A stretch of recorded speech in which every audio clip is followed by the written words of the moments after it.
Righty, as everyone kind of joins in, welcome, happy Wednesday. Getting closer and closer to spring. The sun was out today. Hope everyone got to at least experience the nice weather for the afternoon.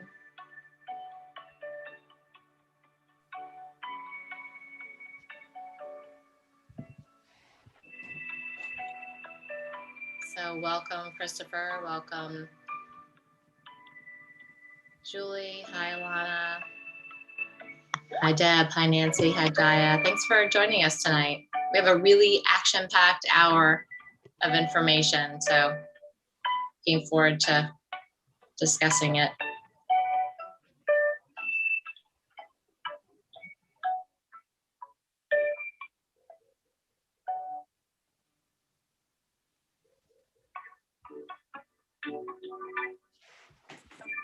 Yes, for sure. So as soon as everyone arrives, it's a little early. I'll go through the agenda, our talking points. I'll introduce everybody, and then we'll get started. But it's only 7:27, so we're a little bit just shy of 7:30. So we'll get started in a few minutes.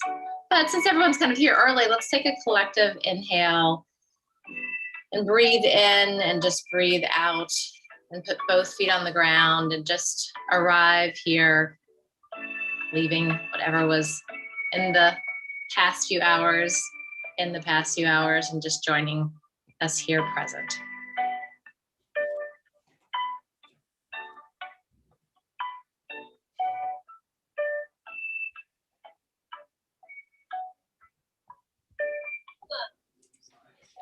And for those of you who aren't what the hell is wrong with you?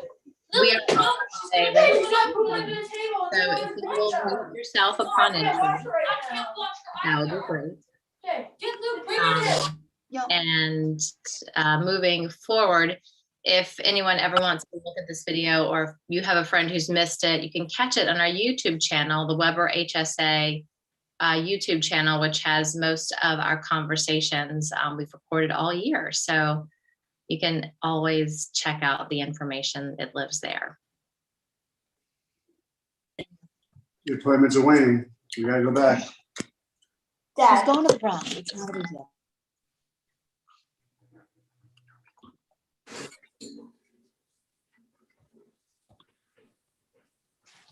So welcome.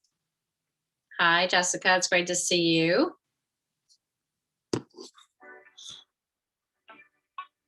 So as you join, you can just make sure you're on mute. And we'll get started in a few minutes. We have a lot of really great information tonight. Excited to see everybody.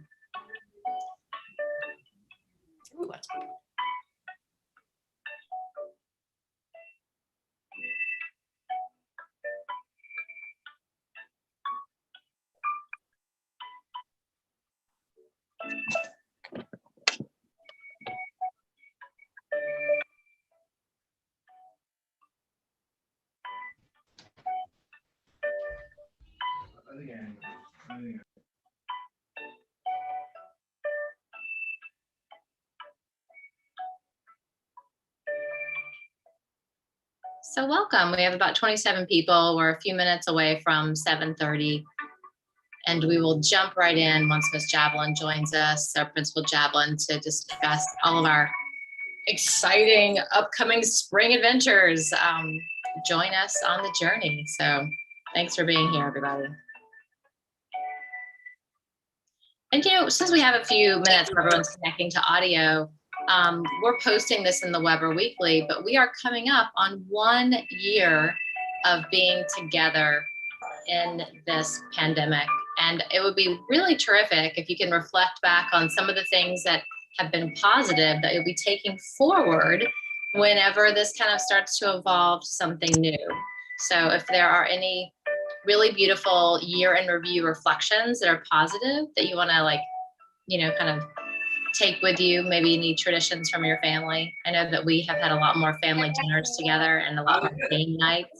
So any of those things that you want to take forward, start thinking about, because we're going to ask you in the Weber Weekly, and maybe there'll be a contest if if we have enough people interested in participating. But think about any of the 4 times 9. the year in review. 5 times Hi, 9. Principal Javelin, welcome. So I'm just reminding everybody, this is a regular Zoom meeting, so you'll have a chance to ask your question a little bit later in the presentation. We're going to just jump in and we're going to start with a couple of really great pieces of information. We have Nick here from the sports department. He runs the director of sports for the entire district. So he's going to be giving us a little bit of information about what's happening with sports. Then we're going to probably go over some COVID protocols. We have upcoming spring break travel and just remembering to wash our hands and all those really great things that are still helpful even without a pandemic. And then we'll jump into some other topics that Principal Javelin has on the agenda, but I just wanted to start by saying hi. And can we just remind everyone to mute because it's hard to hear you when we hear the background noise of other people. Yes, so if everyone, when you log in, just go ahead and mute yourself because this is a general Zoom meeting, so you're going to be able to unmute yourself and ask your question later in the presentation. So if you can just check and make sure you are muted, that would be terrific. Thank you very much. And just on behalf of myself, Kathy Riva Bloomgarden, and my co-president, Alana Engel, we want to just say, we did it. We made it through a year together. This is kind of a period like no other. And I just wanted to honor everybody for being on this call. And take a moment and appreciate all the things we get to learn to do, right? We bounce back from technology not working. We have to be more resilient because we just don't even know what's coming next. And my echoing should probably end here. So I'm going to pass the baton over to Principal Javelin where she can introduce everybody and just kind of set the tone for the night. All right, good evening, everybody. Thank you for showing up tonight. So we have a few different pieces that we're going to do and discuss tonight, but I figured that a lot of questions have been coming up about our sports program and what's going to happen at Sports for Weber. So I asked Nick to join us and explain where we are at with the sports for the middle school. And then we'll talk about some other things first. So I'm going to let Nick start and then we'll be able to ask questions about that. And then he'll jump off and we'll continue the meeting with some other topics that we have to talk about. And then certainly opened up for questions for everybody else. Hey everyone, Nick Chavez, I'm the Assistant Director of Phys Ed Health and Athletics. So I know Weber Athletics and middle school athletics in general has been. Is anyone else hearing him like as a robot? Yes. Yeah. How about now? That's better. Good. Okay, all right. That's the AirPods technology, see? So again, I'm Nick Stratweiser, the Assistant Director of Health, Phys Ed, and Athletics for the district. And we know that Weber athletics and middle school athletics in general has been a big question mark recently. So we wanted to give everyone an update on where we're at. So middle school athletics for our Weber students is going to look a little different this year than in years past. With that being said, we will be having a sports program. So it's going to be an in-house intramural sports program. We're in the early stages of planning that right now. We have some meetings set up for this week and next. We are tentatively scheduled to start that program. These are just with absences, students right? on the fields at some point in April and then run into June at some point. We have some things on paper and some other things we still need to work out. But we did want to give everyone an update just to let everyone know that there will be some type of activities and programs available to the students this upcoming spring, but it will look different than it has in years past. Do you guys want to, we could open up to questions maybe? Sure, I was going to say if we have questions, if anyone has questions about the sports program for Weber this year. I don't know if you want to put your name in the chat and then we'll get calling you to unmute. Maybe would be the best way. Or you can put your question in the chat if you don't want to spring open and open your mic. So whichever works. Hi, can I ask a question? So which sports would you, are you envisioning that you would be making available to the students? Thank you. Great question. Great question. So right now we're looking at we're looking at a full list of sports and running, just so you know, multiple sports going on at the same time. So you wouldn't be necessarily locked into the same thing over the course of however the calendar looks for the sports. We're planning on running multiple cycles, so students would have options to participate throughout the spring in multiple sports. I don't envision any of our high risk sports happening, just because, as you can imagine, the safety protocols that would go in place with that. But anything that we believe we can run safely.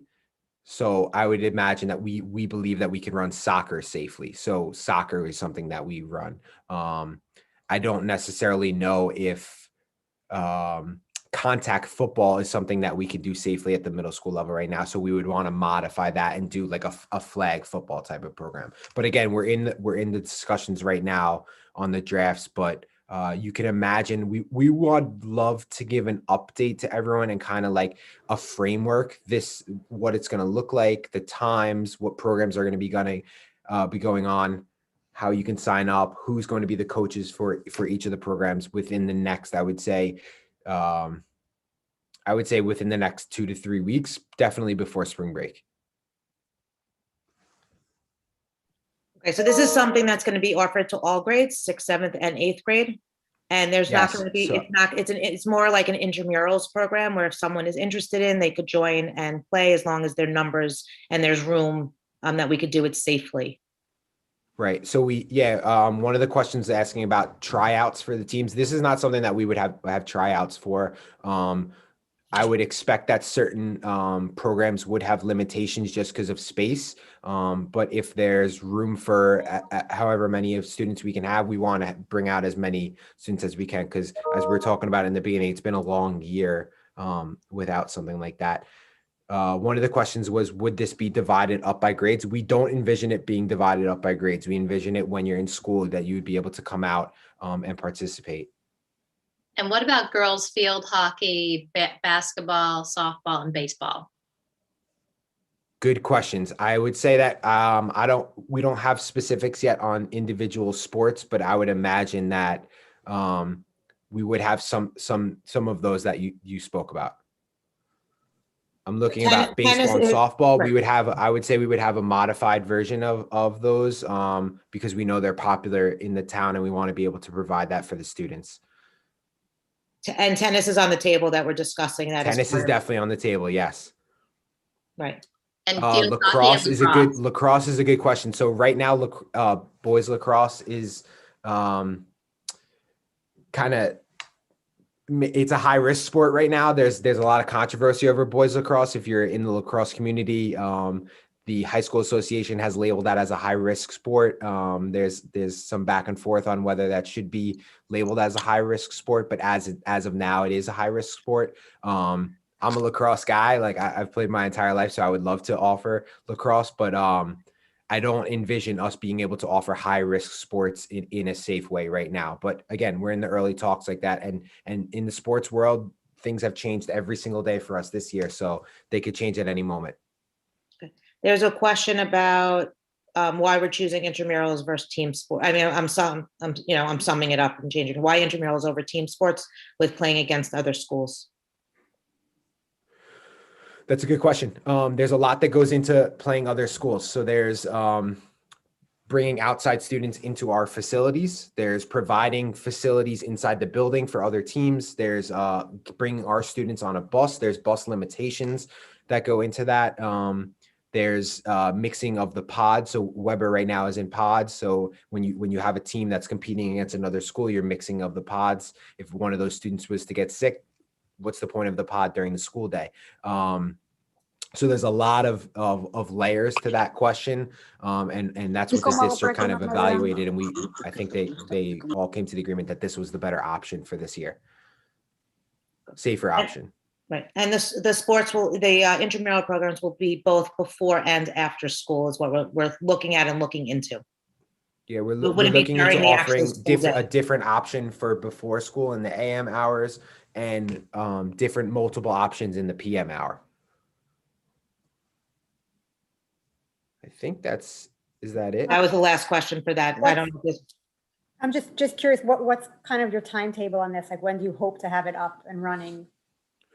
So we hope to have something out to the community within, I would say, like I said before, the next few weeks. I would say definitely before spring break. We would love to have signups happen around that spring break time, so parents can opt in. We're looking at like a Google form that parents would be able to log in for, fill out the information for the parents, and then make their selections on, hey, in this cycle, I want my student participating in this in the morning and this in the afternoon.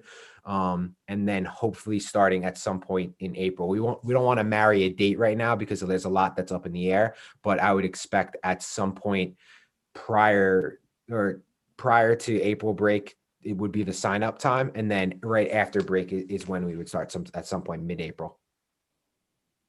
And then And again, we would go well into June. And then just one more request, the girls field hockey, there's no town league. So if that could be considered in the, kind of what you're bringing into, there's a request for that.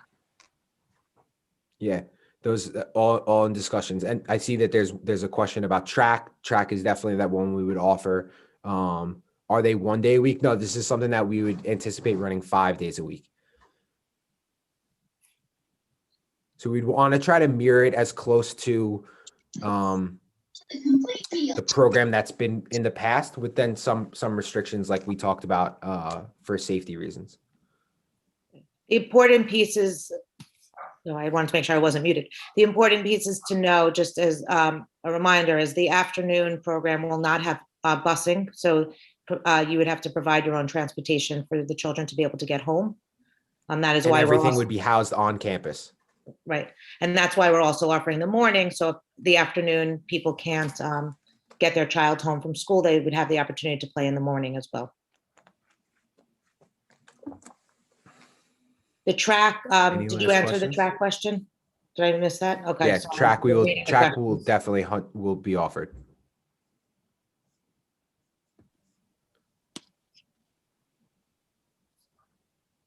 Can you attend sports every day or only on in-person school days? That's a good question, and that's something that we're going to be talking about. I would imagine that right now we would expect it to just be for students that are in person on that day. So whenever that day is, over that cycle, however long it is, you would go to intramurals on those days.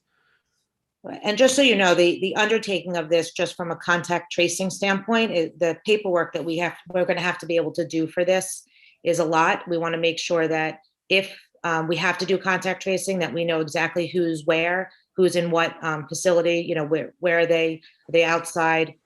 So the whole reason why we're making parents sign up for it is that we need to make sure we know who's present and who's there, just in case we have to do contact tracing, because this is going to be mixing some pods together within the building. And we just want to make sure that obviously everyone's safe, because that is my number one priority.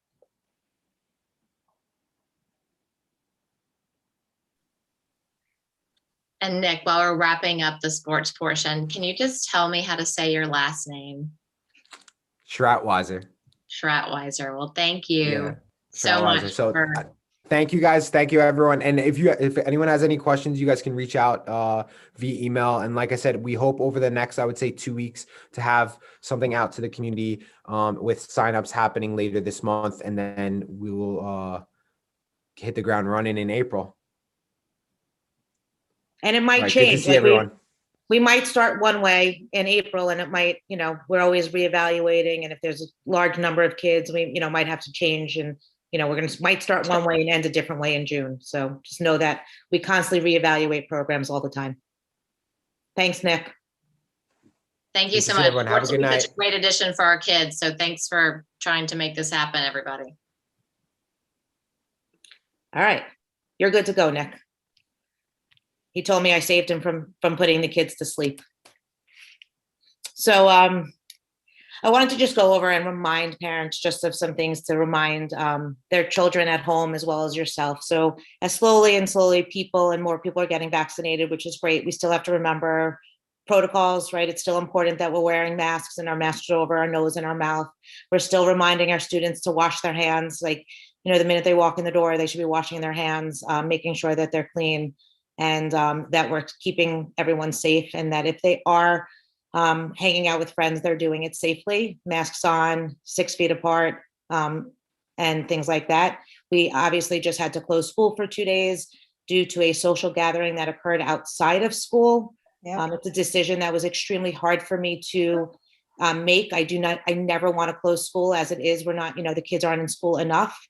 And the only way that we could keep our schools open is if we're all practicing safety inside of school and outside of school. So I understand it's going to start getting nicer. Our kids are going to be hanging out more, but if we could remind our children to keep masks on, even if you're doing a carpool with someone, the mask should be on if it's not your immediate family. This way we could be safe and continue to keep schools open for the kids, because it is very important that they're in school as much as they can be in person. So is there any questions? I'll just do topic by topic and let questions come through if anyone has questions about protocols or why we possibly closed this time versus different times and things like that.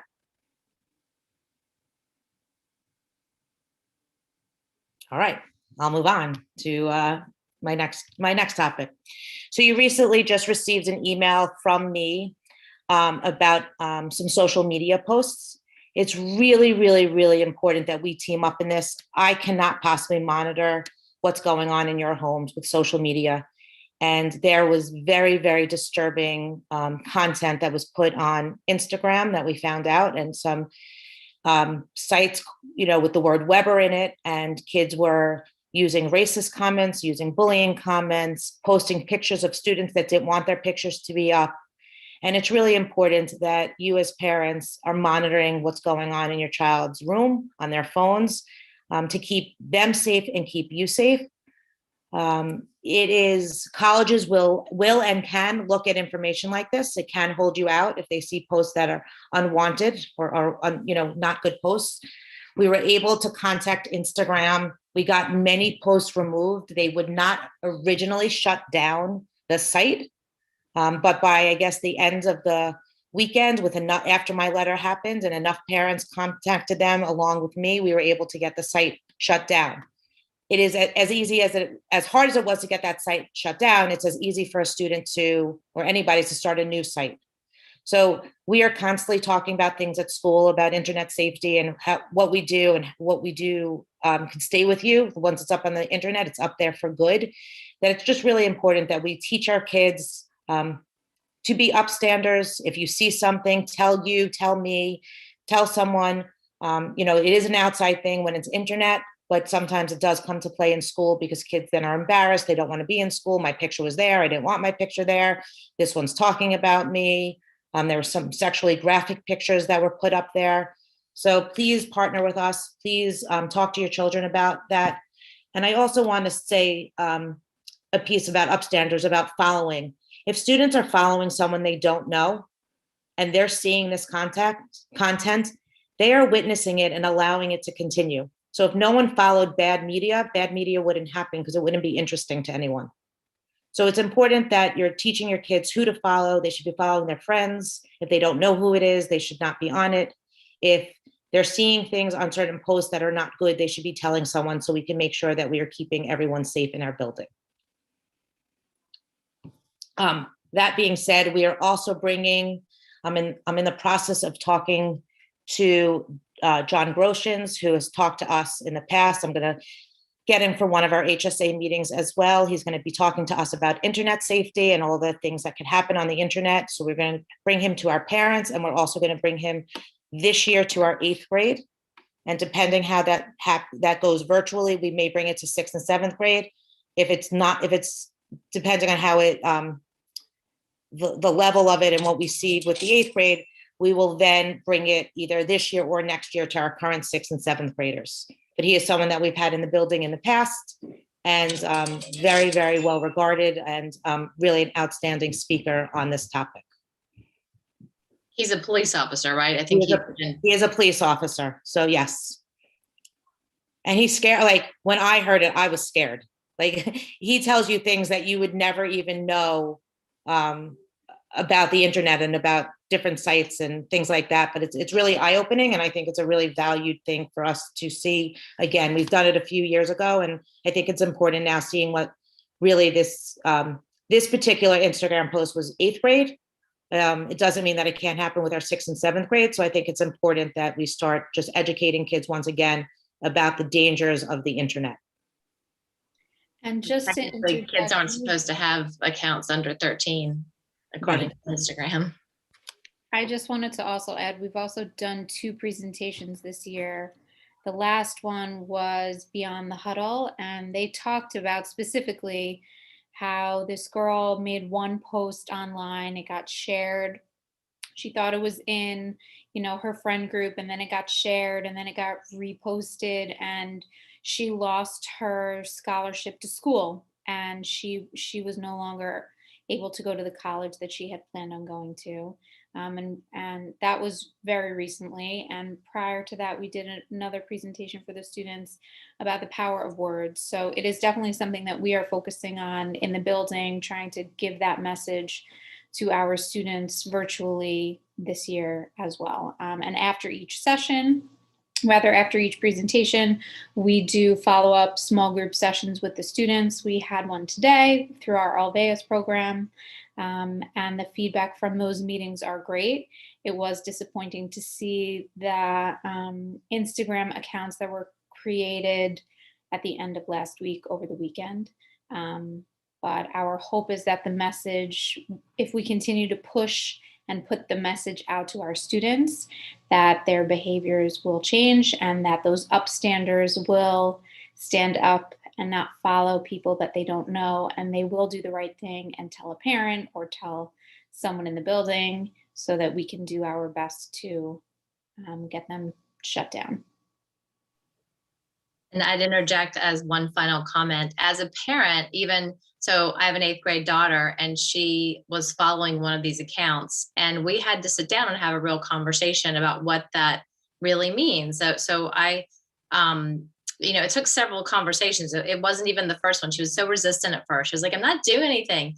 But the point is, parents, it's really helpful for you just to check in with your children and give them some parameters, because this is all new for all of us. Like, it didn't even occur to her because originally the account didn't seem so, I think, maybe it got mean progressively. So when she started following it, it wasn't necessarily so vile, but then it became a little bit more, inflammatory. So it's just even having these conversations over dinner or whenever you have a chance to bend your child's ear and just give them a little bit of guidance, because I think that's really helpful for everybody in this new technological age. Can I say something? I have a 6th grader and she thinks it's all fun and games. Like, she doesn't understand the seriousness of it. Now, she's not very much into Instagram, so I don't think that was any of her thing. But I recently, I check her phone periodically, and I recently discovered she was in these group chats with complete strangers. And I looked at their phone numbers and they were from all over the country. And I'm like, who the heck are these people? Well, I think she felt it was harmless because it was all like Harry Potter arranged or whatever. But I'm like, you don't know these people. You can't be in chats with people you don't know, because you don't even know if they're really 13-year-old girls or 12-year-old girls. They could be predators. And she honestly didn't seem to get that. Oh no, Mom, I'm sure I've seen their picture. So, it's something to look out for. I mean, it's very harmless when it's Harry Potter, but it's not harmless. So then, to continue that conversation, posting pictures, if you're going to post a picture that has Weber on it and your name, then if it is a predator, they now know what school you go to. They know what you look like. They can see outside, and they can say something to the extent, oh, mommy told me to come pick you up. And even though they're middle school, they may not put 2 and 2 together, or, whatever it may be. But that's often how predators work, is that they see your shirt, they see what it says, they know what school you go to, they know your name. And now you're out there, and it's dangerous. And I'm not doing this to scare you by any means, but the kids have computers in their hands now 24/7 due to this, what's going on. They're home, they're in their rooms, possibly doing their work, their phone's next to them, and there's more time on the internet for them, and more time for them to possibly want connections with other people. So I think it's really, the letter came out because it was something that was upsetting to me, and that I really felt it was important that parents took a role and joined us in trying to help us with this. I know there's a question about what punishment can we do? And this is outside of school. Like, the school can't be the enforcers. I can't come into your homes and I can't, see what they're doing in your houses, and I can't check all this. If someone comes to us and says, I feel I'm being bullied because Jessica put something of me on the Instagram and I'm really upset about it, and here's the post, and now I'm scared to come to school. Yes, that's a school issue now, because now I'm scared to come to school. If it's just a post out there and I'm just hearing about it and I'm the one that's unhappy with what's going on there, then it's not the school's place to punish, because this is me seeing it and I'm not happy with the behavior. To me, that's a parent piece. So it's a very fine line on when schools can get involved and when schools can't get involved, but I can't possibly police 1,300 students' homes and what's going on their internet or Snapchat accounts or anything like that. So this is really where it's important, where parents need to join us and talk to their kids about what's going on devices that you're paying for, devices that really belong to you as parents, and it really needs to be an education from parents. That said, Beth, Principal Javelin, you're definitely bringing in speakers. You're doing the talks, the power of words, which the parents got a chance to watch. We have that recording if anybody's interested in seeing it again, where it gives you some nice prompts on how you have conversations like this with children. So there are a lot of steps the school is doing. So thank you. And please know, I am not searching internet. I am not searching to see who's on this Instagram post and who's not. It came to our attention because some kids were looking at it in a school setting and they were talking about it, and a teacher brought it to my attention, and that's how it kind of unfolded. I certainly didn't look at every picture and say, oh, so-and-so's on it, oh, so-and-so's on it. So I am not investigating these sites. I don't have the time. And that to me is really where parents, I got a lot of emails back thanking me, and parents not really giving kids freedom because you trust them, and that's understandable. But I think it's important to every now and then have the conversation. Every now and then, let me see who's on your Roadblocks account and see if they're friends with everybody. Let's see what's going on in your Instagram. Or if you're going to have an Instagram page, you have to be friends with me so I know what you're posting. There's lots of different ways to do different things and see different things without kids coming to you, and that's decisions you have to make as parents. But it's important that we're in it together as a team, and we're that you're monitoring your children's internet access and internet connections for the safety of your child.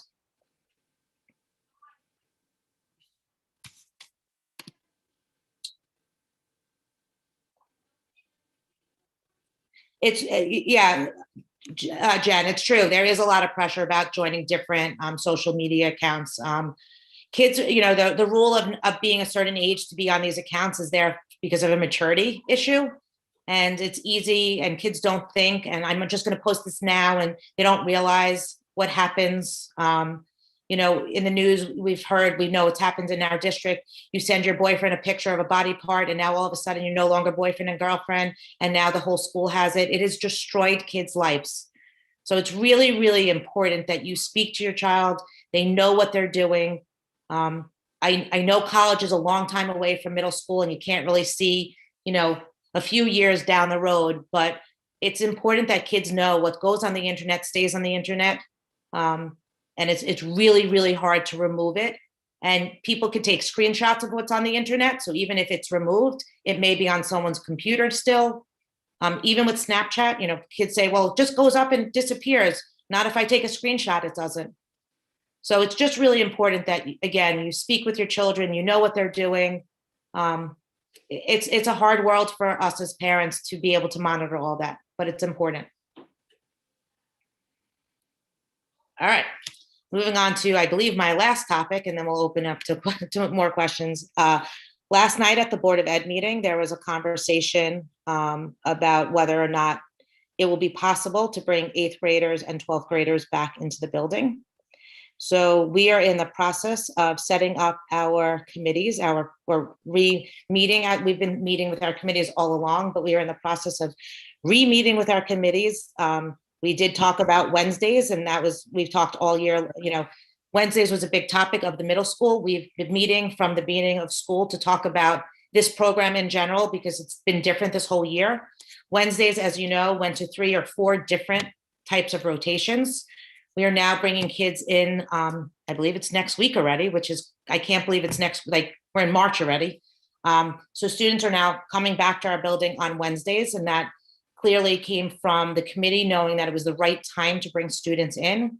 So we will now be evaluating if we can safely bring children back into our building, our 8th graders back into the building, and what will that mean? So the committees will be meeting, starting again to discuss that, and meeting this week. We will be meeting with both our instructional committee as well as our protocols committee and discussing the pros and cons and making sure if we can do it, that we will be doing it safely. And making sure that our students can be back in the building that way.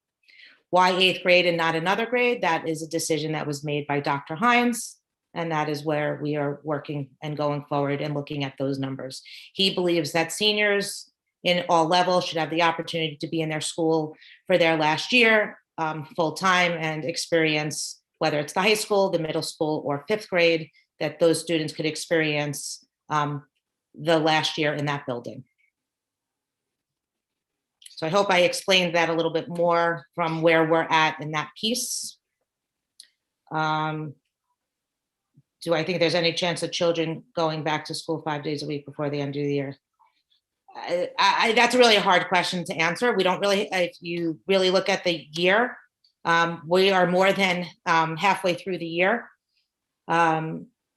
Again, any decision that we make, we need to make the decision that it's safe for children to be back in the building, where we can make sure we could do everything safely, from eating, from walking through the hallways, from giving instructional matters, and everything like that. So I can't really answer that question at this moment, but know that from where we were in September to where we are now is different. And from where we are now until where we're in June is going to be different. And there'll be changes all along. You know, for example, we're bringing back sports. That wasn't on the table in the beginning. Sports are coming back. Wednesdays have changed. So we're constantly reevaluating our program and looking at what's best for children and really trying to bring children back. Ultimately, if we could have everyone in the building and we know everybody could be safe, students and staff, there would be no question that students should be in this building. We did not sign up to do remote teaching. It's not something that we've learned as educators. It's not something that we believe is the right way for education to be. We do believe it is important that middle school children are in with us, seeing us, and that's kind of where our program was developed and why we have 5 days of live instruction, even though it's not 5 days of kids being in the building. We do know that students seeing their teachers and meeting with their teachers is crucial to learning. As far as other schools bringing students back, there's lots of reasons why other schools can bring students back into the building, and we'd have to go school by school, but there is lots of students that are staying remote. There's lots of, some districts hired more teachers. Some schools have let go of their encores and they're only doing certain core classes. So every building and every district around is making different decisions about why and when to bring children back and how. And what I will say, and I am really proud to say, that we have offered every single class to our students, and we did not lose any type of instruction other than losing our music program, which we're slowly bringing back. Another change, we're bringing that back, where students are starting to play instruments and sing. So we do know that it's important to have students in, but we can't do it if it's not safe, and we can't do it if it's putting risk to anybody, staff or students.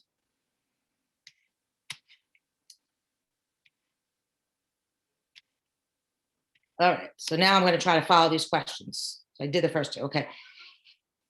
Is full in-person the ultimate plan for the fall? There is still conversation. So we make plans about, or our decisions are really based off of some guidelines that we get from the CDC recommendations.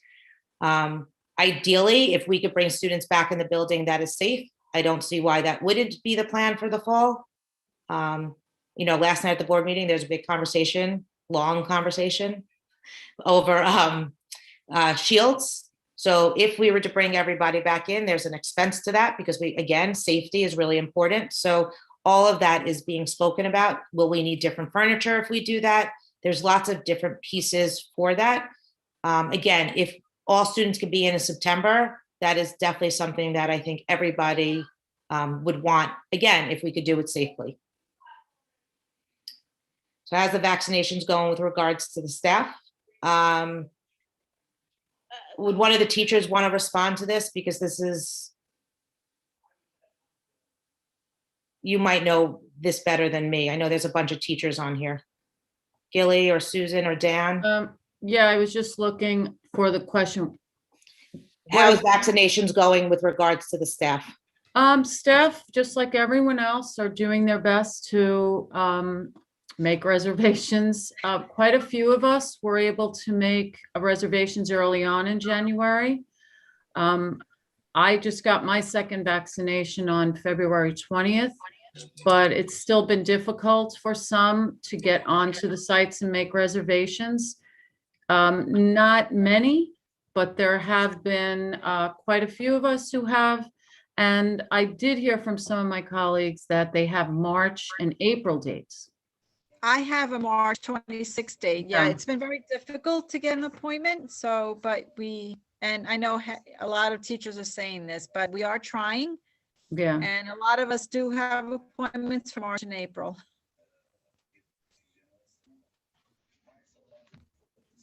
And again, like, this is not a question that we're asking because this is, we are not, it's people can choose to get vaccinated or choose not to. So it's not something that we are asking for data right now amongst the teachers. But it's not easy to get an appointment. It's Right. not an easy process. I have my mother-in-law and a lot of elderly people in the family. And it's not easy to get appointments. But the piece that I want to put out there, so it's really important that everyone is safe, right? So teachers being vaccinated is wonderful because that means my staff is safe, but students could still get the virus and students could still get sick. And I don't want us to forget that. They're, middle school kids are not little kids anymore. So that, the next rollout for children is, I think it's 11 or 12. No, I think it's 12. I think it's 12 and up, which is part of our 6th grade and our 7th grade and 8th grade. But there's still, those kids could still get sick. So when we say it's great that teachers are vaccinated, yes, it's wonderful if teachers are vaccinated because our teachers will be there to teach, but there's still concern to me about our students being sick, and they're still very much part of our building, and without students, we can't teach. And I would never, in my heart, I could never, put anyone in danger of getting sick. I couldn't do that.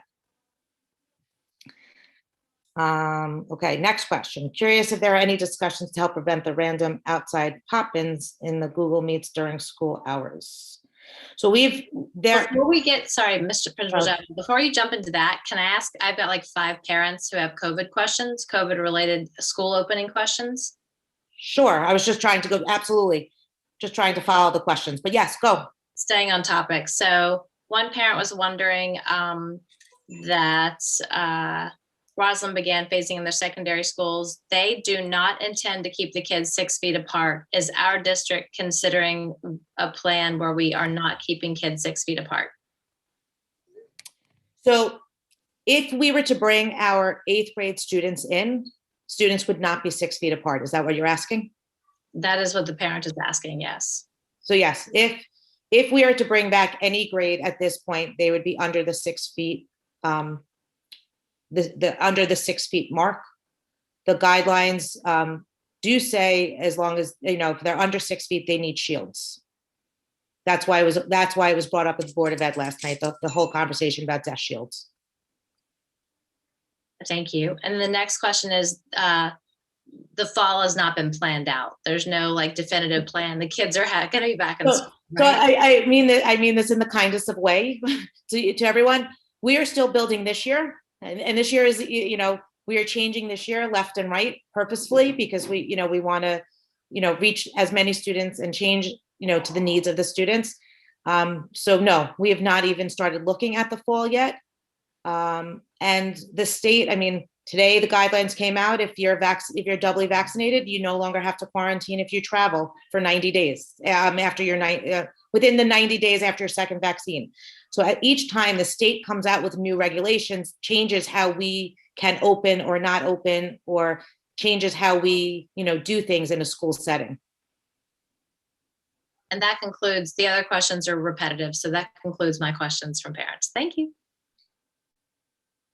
You're welcome. Okay, so I'm trying to If you follow. were at the question about a random outsider popping into Google Meets. Right. So that's something that you should speak with your teacher about if that is happening. There are systems in place in the way that the school is set up for that to not happen.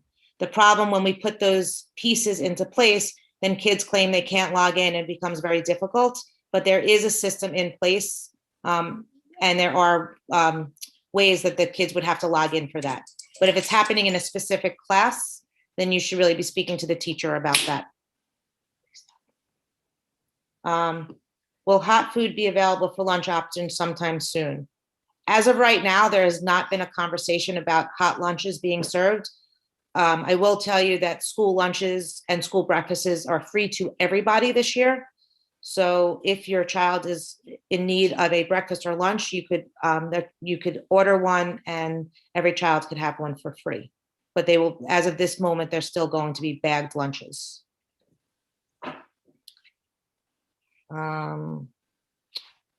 We have started talking about in-person music. We're in the process of planning that out. So as far as we will start doing lessons in person. We're not doing ensembles in person because it's too many students.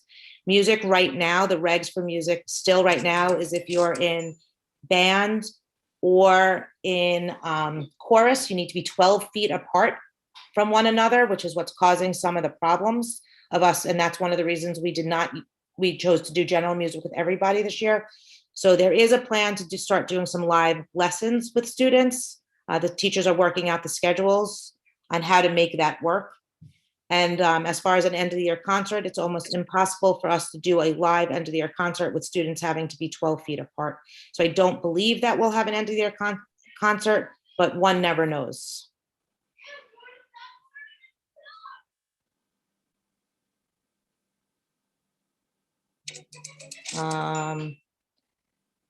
Yeah, so I saw the comment about doing some Google classes for parents. It's certainly something I could talk to the tech department about, or something we might be able to facilitate here through our building. That also being said, just to add to that, if a parent is struggling with Google Classroom, I would highly encourage you to talk to your child, because I'm sure your child can walk you through how Google Classrooms work. I often will ask a student, if I don't know how to do something on the computer, I will ask Eric, because Eric has many more answers than I do about how Google works. And Ms. Javelin will ask me, and if I don't know, I ask Eric, and if Eric doesn't know, he'll ask somebody else who does know. So yes, as being the oldest administrator on team, I often go to the younger ones to help me with technology at times. But if any parent is struggling, I would encourage them to ask their child to kind of walk them through Google Classroom. They should all be very well versed with how Google Classroom works at this point. So at this point, the recommendations, Ms. Feldman asked, what are the recommendations at this point from CDC, from the CDC? So the recommendations right now is if at possible, for students to be 6 feet apart with masks. If you cannot be 6 feet apart, I'm not quoting this, so please don't quote me. I read them again today because I had some questions. But if they can't be 6 feet apart, then they need to be shielded and masked. And obviously continue to wash your hands and be careful with that. Next question, is the district aiding in getting the staff vaccinated? The answer to that is no. A lot of times what's happening is we as staff members are emailing each other. Oh, there's sites open on this site, go. There's emails are going around like crazy. I just saw 5 on this site, go. So we're doing that district wide when teachers kind of see things and people are really trying to help each other out to get vaccinated. I believe that many schools allowing kids in school have purchased shields. Is that a consideration? So in order for us to bring back our 8th grade, we will need to provide shields for the students. Um,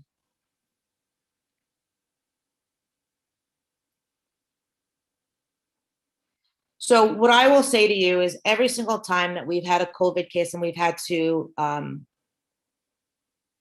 ask questions about what was going on, we have not had to close classes because we are 6 feet apart and we are masked. If we go under that regulation and there is a positive case in a classroom, we will have to quarantine that class, whether we have shields or not. So everyone in that room would have to be quarantined, possibly including the teachers as well. So by us bringing kids in, that is the chance that we will be taking, unfortunately. Anyone that's in the elementary, whenever there was a positive case in a classroom, the classroom was quarantined. So I'm really going based off on what we have been doing in the elementary schools.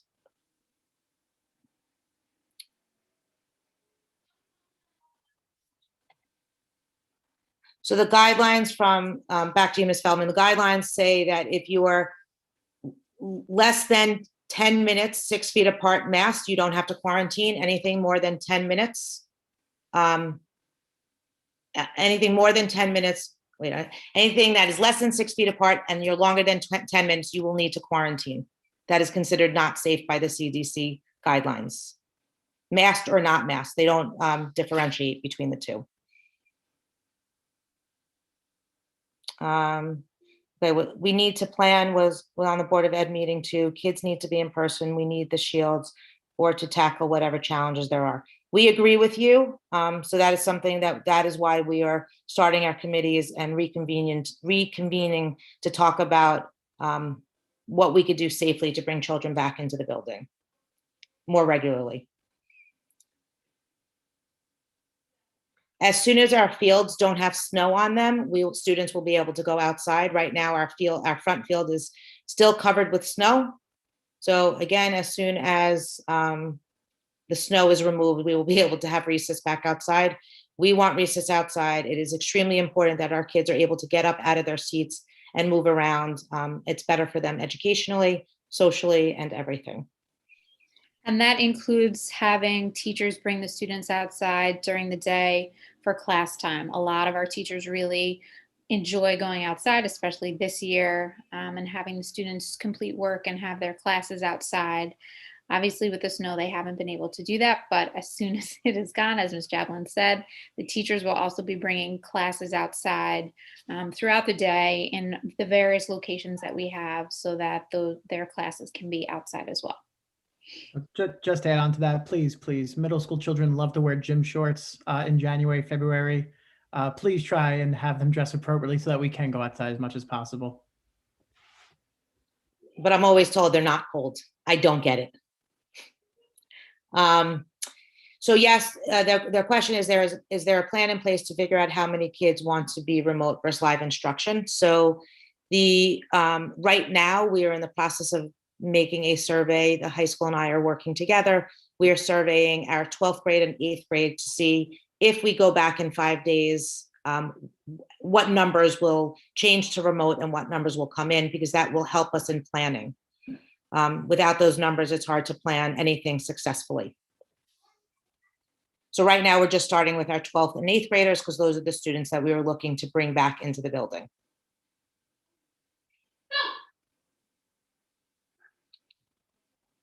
Okay, so Gilly and Susan, let people know there's lots of appointments at Aqueduct available now. Yeah, thanks for that message, whoever put that there. Lori, thank you. I did. I texted a couple of people. Thank you. Our meeting numbers are dropping already. So, right. So, again, about who we bring in and what we don't bring in. Size of our buildings do matter. Our building is like our lunchroom can't manage the amount of students that we have in the building to do something safely. So these are all the things that we have to think about and consider when we're talking about bringing students back into the building. Space is an issue at Weber Middle School. We are close to 1,300 students, and I want, that's an important piece when we're talking about whether we could bring students back in safely.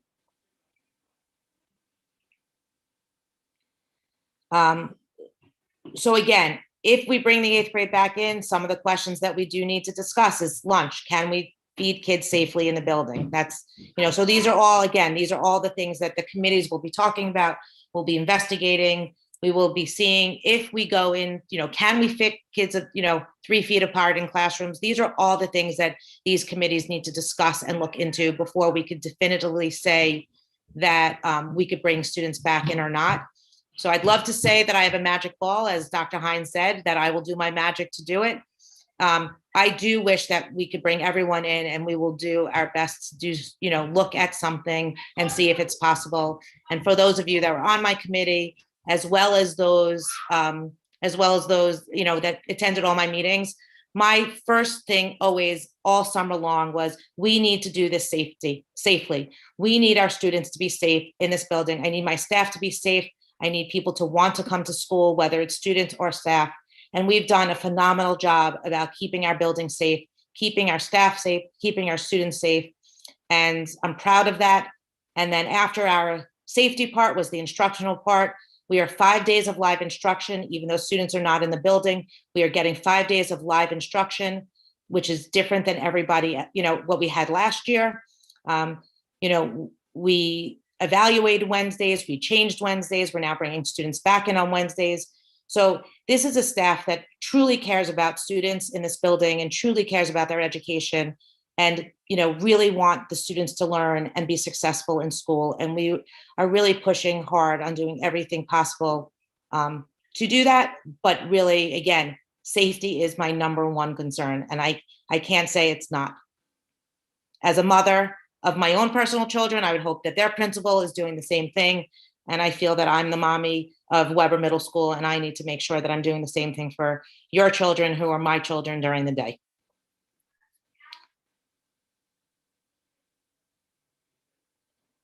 So after, there's a question, after teachers are double vaccinated, doesn't need to quarantine rule change for them? Yes, that answer is correct. If a teacher is vaccinated and there is a positive case in that classroom, by state law, they do not need to quarantine. I did not talk about tests yet, so I'm going to come back to that shortly. I have a few questions about Regents.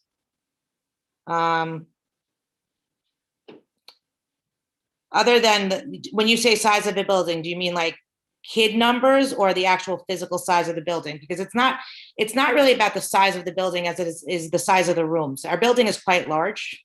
It looks, it's humongous. We're about a quarter of a mile from one end to the other. The problem is the size isn't really what matters. Do we have enough classrooms? Do we have the right space in classrooms? Do we have the right furniture to be in classrooms to keep kids safe? So these are all the things that we go through and talk about when we do it. We physically, I have pictures of the summer. We went around with 6 feet circles to see what desks we could fit in. We went around with rulers. Every single classroom now has a 6-foot ruler in their room so they can make sure the desks are 6 feet apart. So again, we're not making these decisions without investigating and making sure that kids could be in the building safely.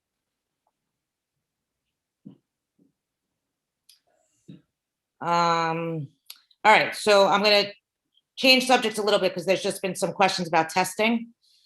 As of right now, the state has said we are giving state tests. So there will be the 6 through 8 testing, the New York State ELA and the New York State math test. As always, parents have the opportunity to, if you're not interested in your child taking that test, you can opt out of that test. That's a parent's choice. Right now, Regents are all on, as far as I know. They haven't said anything differently at this moment. So for the middle school, if your child is in Common Core Algebra, they will be taking that. I will tell you, Ms. Silverman is kind of hoping for that because she is for sure that the kids are going to pass that, and she has prepared them to pass that. So she is not concerned whether or not there's a Regents, because her and I spoke about that. The Earth Science is another Regents. If your child is in Earth Science, there would be an Earth Science Regents. Again, I have no doubt that our students will do well in that because our students generally do well in that exam. And then the last Regents type exam would be the proficiency that only 8th grade take. So if your child is in an 8th grade world language class, they would also be taking a proficiency. So as of right now, the last that we've heard, it is still on for June. Again, that could change. that could change in a dime. You know, we get emails daily on different things. But as of right now, 6th, 7th, and 8th grade will all be taking the New York State ELA and math exam. And as of right now, those students that are in earth science, Common Core algebra, and a world language in 8th grade would be taking a proficiency or Regents exam. All right, so then the other question is, can we address the growing and significant concern regarding children's mental health? It is real, it is out there. We are continuing to have our Wednesday meetings with students to, you know, check in with students, to try to check in on how they are doing emotionally and mentally. It is hard for everybody. It's not just for students, it's also adults and for parents that are going through this. We are coming up on a year real soon. Some people haven't left their house other than to go to school and work.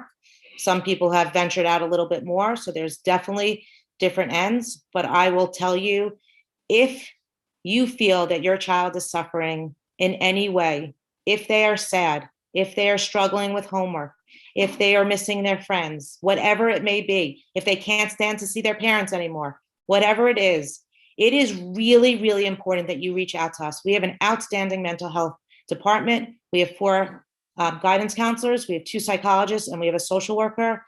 And we really deal with anything that comes across our page. We've mentored kids this year. As APs, as a principal, if kids are struggling with work, we're trying to help them through it and guide them. So if you are noticing that your child is not doing well, please reach out to us. There is nothing more that we could do than to help you with anything that's going on with you or your child in any way that we could help. There is a speaker that I'm trying to get the district. Kathy, you know a little bit more about this. I am trying to get a speaker from the Child Institute to talk to us. He just wrote a book, and I saw a little speech from him. He's outstanding, and I would really love for him to come and speak with the parents about the whole issue of mental health. But we are trying to do things. I know there's a Weber Club on Wednesdays called Weber Wellness that we're trying to connect to kids as well, and that's through our health department. Our health teachers are also there. I often find that many students go to our health teachers to talk about concerns if they're sad. It's real, it's out there, and anything that we could do to help you and your family get through this time, please reach out to us.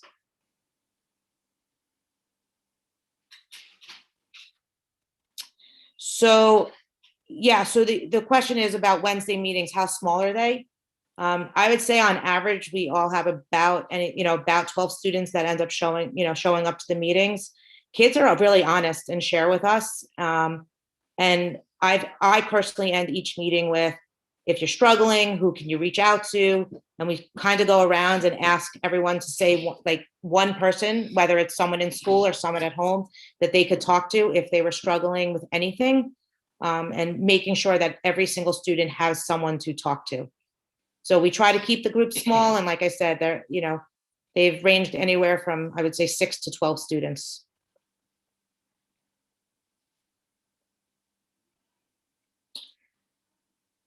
Jen, I'm so happy to hear that. That puts a smile on my face.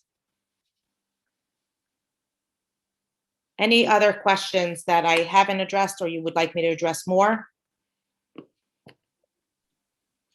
And we're just regarding mental health, Dr. Harold Kopowitz, we're hoping that the Child Mind Institute will send him to the district, and he wrote a book called The Scaffold Effect. So that's a terrific thing to pick up if any parent is looking for immediate tools. The Scaffold Effect is the name of the book. And it's really a terrific read just for anyone, even if you're not having any difficulty at this time. And then I think the Landmark Theater is doing a whole mental health wellness series the month of May for all the community for free.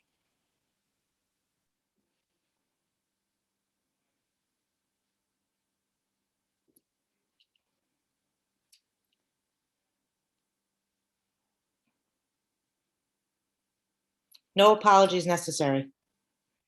So unfortunately, you missed the whole presentation on sports. We actually had Nick, I can never pronounce his last name either, Schrausweiser, something like that. Wiser. It's a tongue twister for me.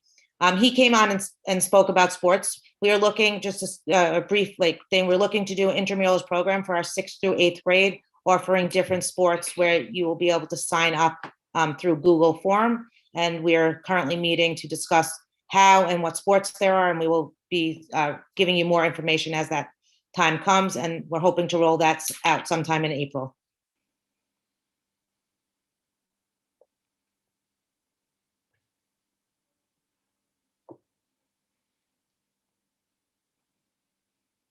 I feel like we need like Jeopardy music. Do, do, do, do. Any other questions?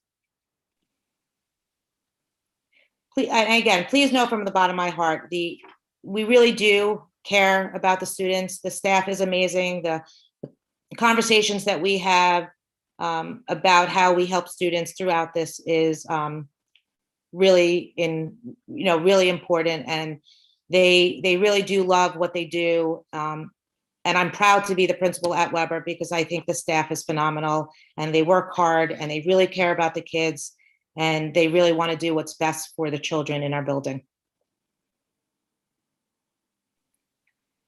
We feel that. Thank you so much. Yeah, so there was one more question about clubs being in person. So one of the problems that the reason why we've been doing clubs virtually is we've wanted kids, and this goes almost to the mental health question, we wanted kids to have availability 5 days a week to be at a club or to be involved in a program. So if we start doing live programs, then you can only be at a program when it is your live day. And then the second problem becomes an equity question, is about how do we allow kids that can't get home to be part of that club. So we purposely made the decision to make them virtually so that every student, whether they have a car ride or not, could partake in any club, and it could be offered to them 5 days a week. And last question that I see is about graduation. We are in the process of discussing graduation district-wide. We have the largest class graduating this year. We have 459 students graduating. So based on guidelines, I don't know if we will be able to have 1 graduation, 2 graduations, 4 graduations. So those are all conversations that we are currently having. If it rains, can we have it inside? These are all conversations that we're having and trying to figure out, again, what can we do safely that students could have a graduation? There will be some sort of graduation this year, hopefully. But the plan is to have 5th grade graduation, 5th grade promotion, 8th grade promotion, and 12th grade graduation. So that there is a plan to have all 3 this year.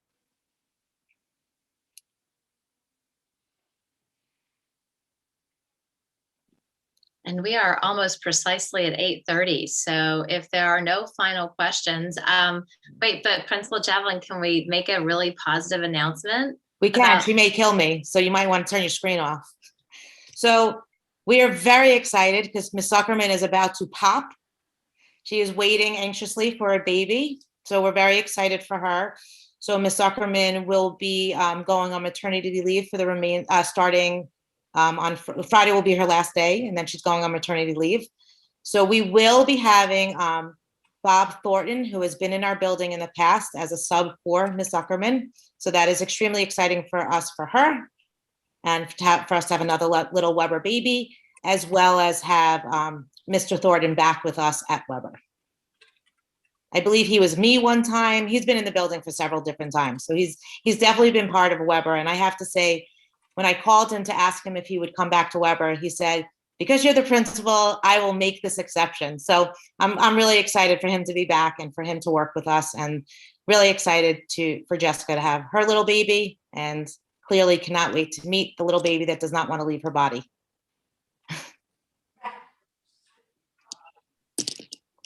Well, I feel like that's a terrific way to end our, 1 year March HSA meeting. So thank you everybody for attending. Thank you for all your really terrific questions, and especially Principal Javelin, Assistant Principal, Vice Principal Mace, and Jessica Zuckerman. Amazing. Thank you for being so kind to our children, and really just, like I always say, it feels like a hug when we're with you. So I know it's an amazing thing you offer our kids. Thank you.